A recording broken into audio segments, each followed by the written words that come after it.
Baik, terima kasih kesempatan yang telah diberikan kepada kami untuk mempresentasikan tugas dari Bapak Suhendra yang berjudul Penyataan Allah kepada Orang Berdosa. Kelompok dari Listine Gule saya sendiri dan rekan saya Aderi Dawaru.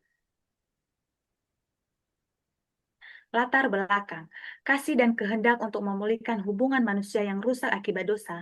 Manusia telah jatuh dari kesempurnaan karena dosa.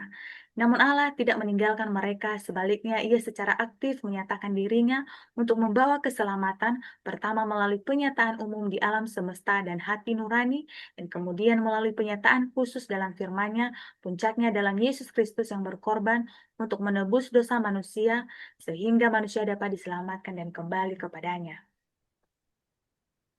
Penyataan Allah kepada orang berdosa. Penyataan adalah penyingkapan atau pembukaan selubung sesuatu yang tersembunyi.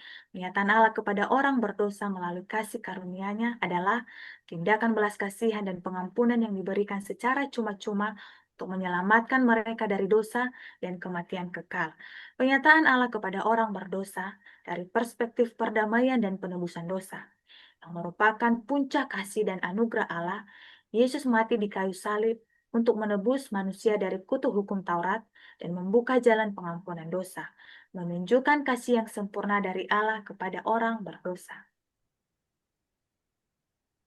Jenis penyataan Allah ada dua, penyataan umum atau penyataan alamiah. Yang pertama, penyataan yang dialami oleh semua orang melalui keagungan alam semesta, sejarah, dan suara hati nurani manusia.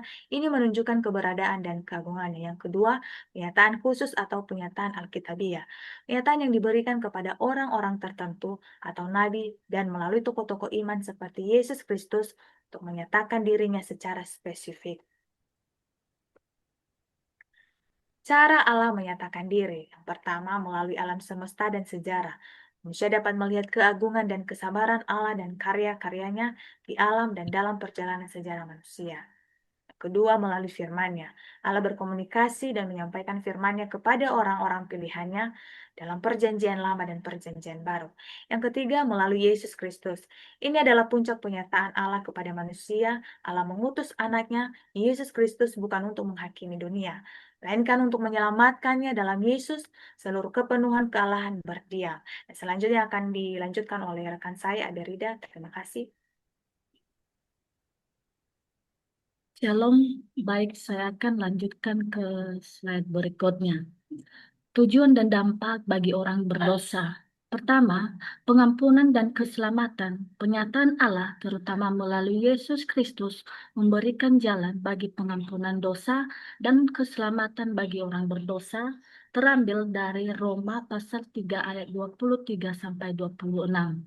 Kedua, menarik orang berdosa kembali kepadanya. Tujuannya adalah agar orang berdosa kembali kepada Allah dan memuliakan namanya melalui ibadah yang kudus, terambil dari 2 Petrus pasal 3 ayat 9. Yang terakhir, kasih Allah.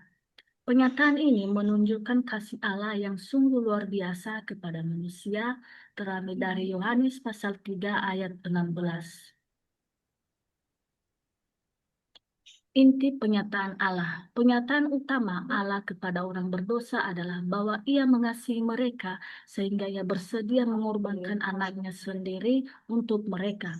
Hal ini menjadi dasar bagi orang berdosa untuk menerima pengampunan dan keselamatan melalui iman kepada Yesus Kristus.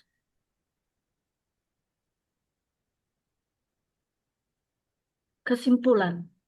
Pernyataan Allah kepada manusia berdosa adalah menunjukkan kasih dan rahmat-Nya yang tidak berkesudahan melalui rencana keselamatan yang dimulai dari sejarah keselamatan Israel hingga pengorbanan Yesus Kristus untuk mendamaikan manusia dengan Allah, sekaligus mengingatkan konsekuensi serius dari dosa berupa perpisahan dari Allah, kematian, dan penghakiman kekal bagi yang tidak bertobat.